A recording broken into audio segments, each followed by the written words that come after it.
So ito, mayroong pahayag si Senator Hontiveros. Post ito ni Jigger Eve TV. Mayroong pang blankong items o wala? Yon ang issue. Ito, pahayag ng senadora. Wala akong nakitang blanko noong hindi ko pinirmahan ang BICAM report. Senator Risa Hontiveros. Okay, so basahin natin itong buong post. Nagbigay ng reaksyon si Senador Risa Hontiveros kaugnay sa 6.352 trillion national budget na pinirmahan ni Pangulong Bongbong Marcos para sa 2025. Sa eksklusibong panayam ng unang balita kay Hontiveros nitong Miyerkules, Enero 22 kahapon.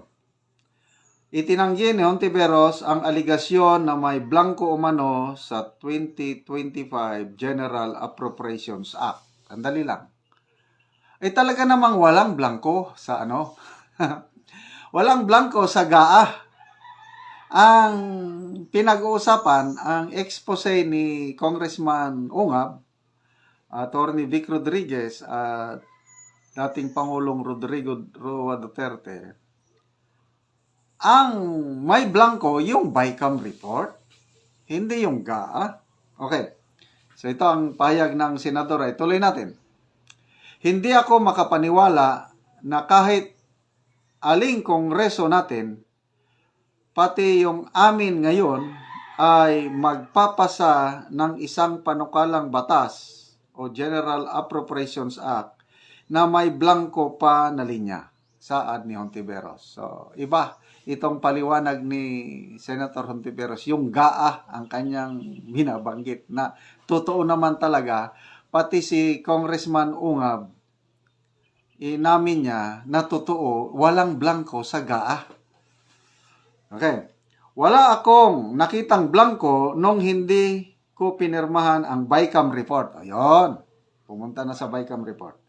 Wala akong nakitang blanco nung hindi ko pinirmahan ang BICAM report at nung bumoto kami ni Senator Coco ng no sa GAA, kasi kahit kumontra ako sa budget na yan in its final form, ay hindi ako naniniwala na ipinasayan ng Kongreso na may blank page. Dagdag pa niya.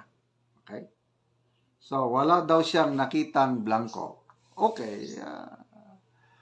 Tanggapin natin yung paliwanag ni Senator Hontiveros kasi posible wala ngang nakita.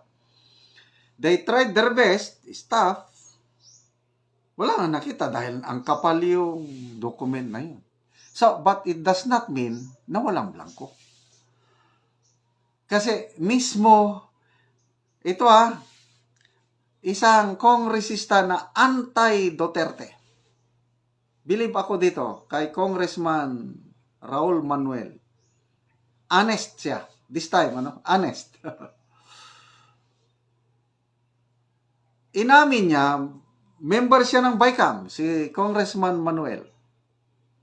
Pinirmahan niya yung BICAM report.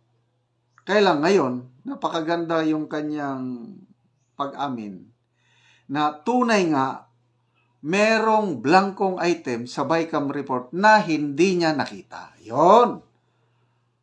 I believe si Congressman Manuel binusisi, walang nakita. Kaya pumirma.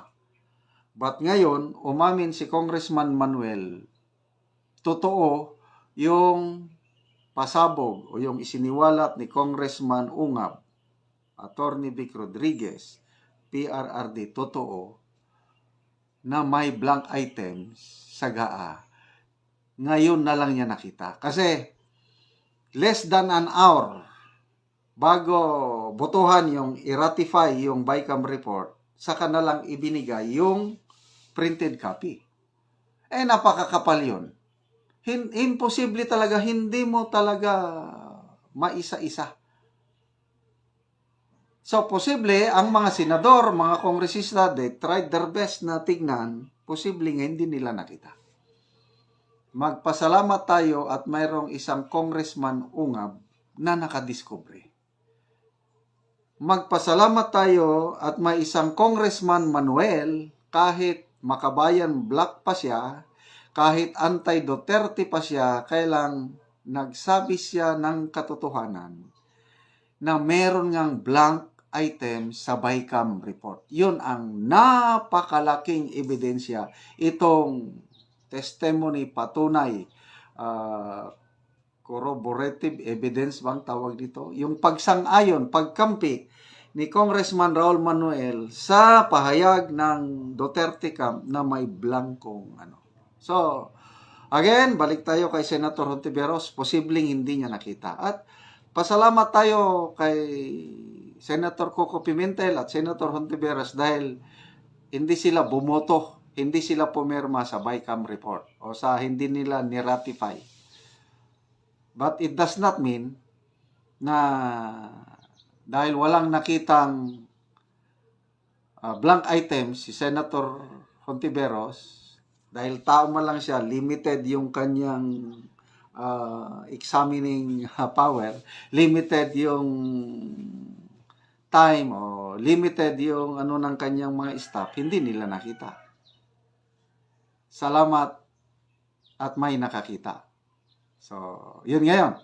Dudulog na sa Korte Suprema sina Congressman Ungab at iba pang sectors of society para ipetisyon sa Supreme Court na walang bisa ang national budget for 2025 na sana maaksyonan kaagad ng Supreme Court.